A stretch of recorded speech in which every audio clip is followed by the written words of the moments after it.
Hey guys, Tomboy601, and today we're taking out the Velos, and there's a good reason for it. This ship wasn't exactly loved by many when it came out, and as a result, Wargaming has decided, you know what? It needs just a little bit of tweaking, a little buff to what makes Velos Velos.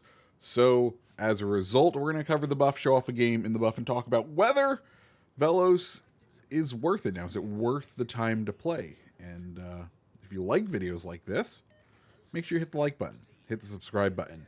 And with all that said, what did they change on Velos? Well, they did a couple of things. The first thing they did was they boosted its torpedo reload time. So they dropped it from 60 seconds to 55 seconds. One of the weird things with Velos was that it didn't really have a full identity. Like it's definitely a torpedo boat, which is weird because it's a Fletcher hull and all the other Fletchers are gunboats, but it didn't fully have any sort of main identity. And these buffs haven't really done much, though they do kind of lead towards the torpedo side. Anyways, torpedo reload time has been reduced from 60 seconds to 55 seconds with our build. It's a 45-second torpedo reload. Rudder shift time reduced from 3.9 to 3.6.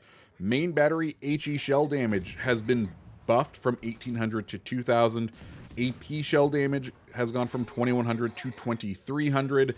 Torpedo speed from 66 knots to 72 knots, and detectability of those torpedoes from 1.4 to 1.3, making them a lot more deadly of a threat incoming to any person, which, hey, overall is great. Now, you'll see us attempting to engage this lightning, but unfortunately, we do not have the gun trajectory arcs to fire through the dragon's teeth right there, but it is what it is. Loyang out wide over there will dump our torpedoes.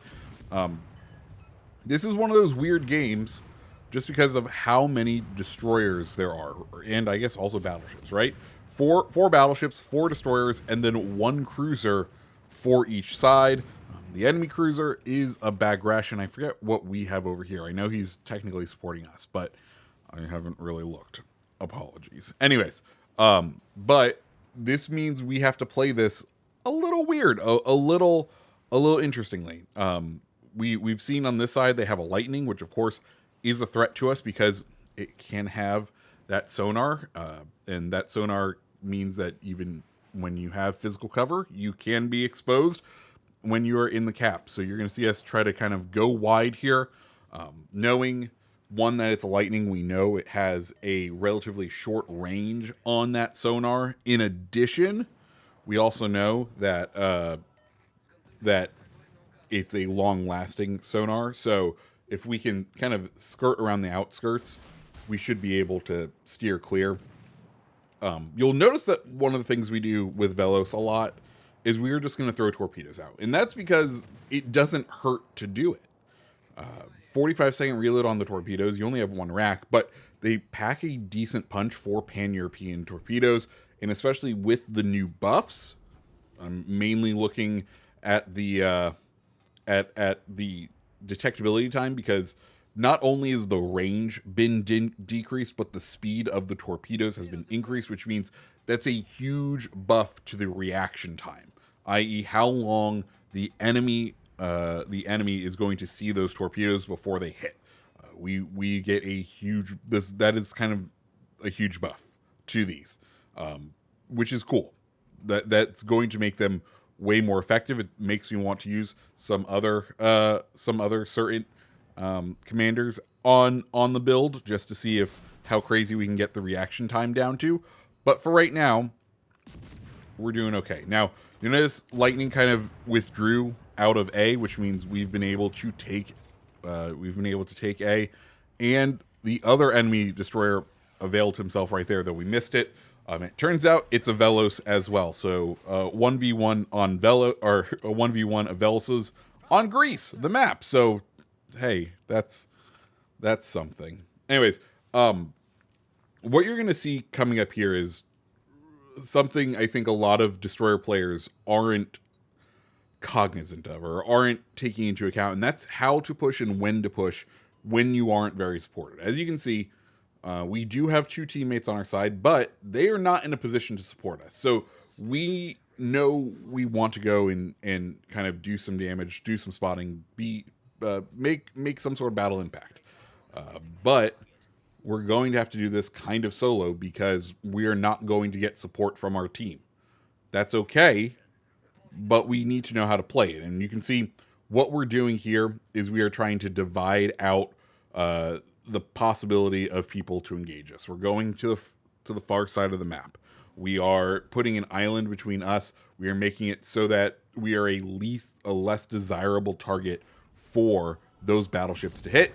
And when we do that, this Velos pops up, which is perfect because we can begin to engage him. And when we do begin to engage him, we get to do a couple of things. He pops smoke, which is actually a huge benefit for us. Absolutely massive benefit for us because he has now created moving concealment for us to hide behind. And as he fires at us, he's going to get spotted by our teammates, by someone else out there, which means we are able to throw shells at him while he can't do anything to us. Additionally, we've kind of divided stuff out, so we're not being engaged by him very much. Here we go. He pops out because he's within concealment range, and then we are able to finish him off with relative ease. Now, luckily for us, I guess this Richelieu that is also out here just didn't feel like shooting at a destroyer that was 7 kilometers off.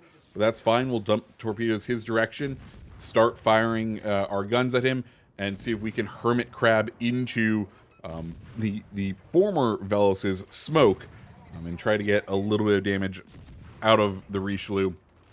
And once we do that, we do now kind of have full access to this whole side of the map into their back lines because they are now down to 2 destroyers. We have 3. Like, we're not, as far as caps go, we're doing pretty good, right? Points wise, we are doing pretty good. As far as possibility to lose the battle because we lose all of our ships, we're still kind of in danger of that, especially when we look at that battleship out there. He has next to no health. Okay, now he has 0 health. When we cut over to our to the split, which is the destroyer that's kind of out on the flank with us, his health pool isn't the biggest. So, you know, we are, let's be clear, we are in trouble. Our points total looking good. Everything else, not great. And then, luckily for us, Loyang pops up right over here. He doesn't have much health, so we're just going to fire as soon as we get him. He drops. Split, I guess, only had his radar, but we got those 2 salvos out, and luckily with that second salvo, we were able to sort of blind fire the Split and take on our second kill, but we're still not really out of the woods yet, right? So what do we do? Well, we kind of have to play defense, right? That is the goal. We have 3 battleships out in the center and in the mid, and they're starting to push into B. So we need to get over into that BA channel, and then try to defend from there. We should be able to use our torpedoes and use some other methods if necessary. So we're going to go ahead, start moving that way, and I'm just kind of keeping an eye on what the Lenin is doing. And at this point, I was the Lenin, very healthy, and also a very incredibly powerful bow and battleship. So our one remaining battleship, I'm not thinking he's going to come out okay. If I was that enemy battleship, or if I was a friendly battleship, I probably would have just thrown it into forward gear and gone and used my 1 torpedo, if you know what I mean. Especially when the health difference is what it is. You know, kind of even the fields before going down. But, you know, I understand, I guess, wanting to be honorable and not ram. I'm not 100% sure. But anyway, it was our Flanders that goes down, and Bagration is the cruiser that's going to pick it up. Kansas, those torpedoes looking good as we pick up our 3rd kill. Not a lot of damage here, but we are, I guess, picking up the table scraps, and that's okay because it's keeping us in the game. Now, what I'm doing here is just kind of moving, trying to go in line with where we know that Lenin is. I was kind of hoping he would sail straight through so that we'd have an opportunity to try and reset him prior to him taking this cap, because if you look, C no longer defended by anyone. That bag ration uncontested, and with now the Lenin in B, well, that's going to put us start losing our points. Luckily for us, we are at a 500 point advantage right now, and even with 2 caps, I don't think they would be able to catch up in 4 minutes.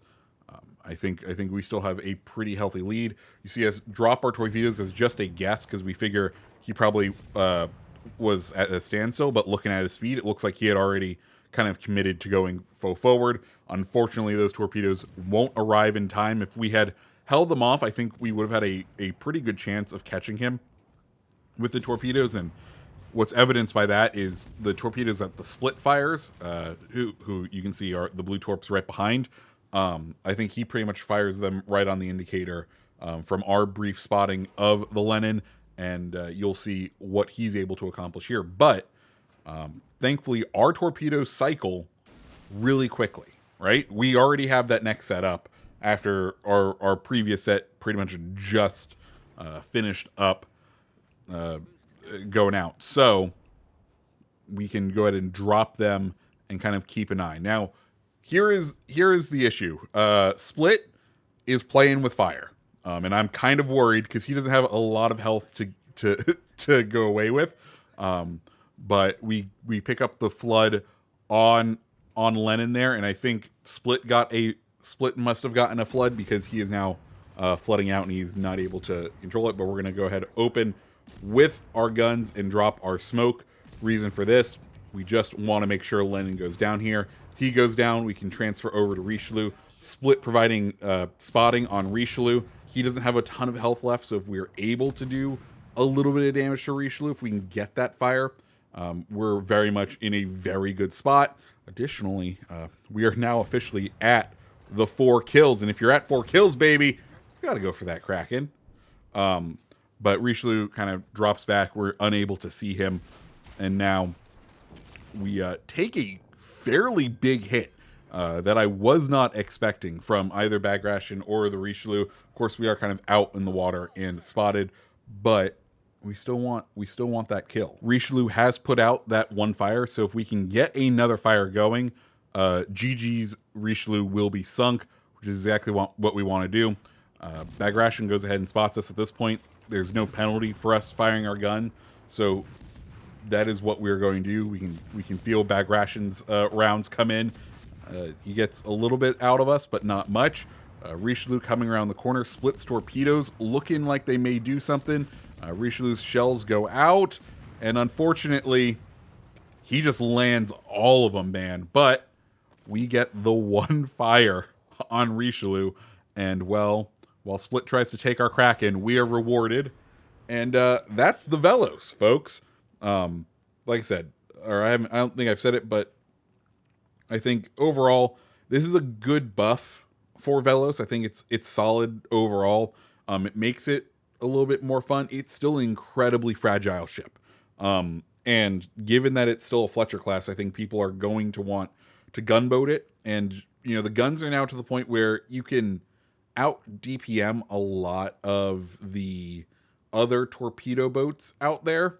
But then you just need to be playing cautious the rest of the game. And if that's the place I want to go for, hey, go for it. But just be warned that that's kind of where you're at. Anyways, guys, if you like videos like this, hit the like button, hit the subscribe button, and I hope you have a fantastic rest of your day. See ya.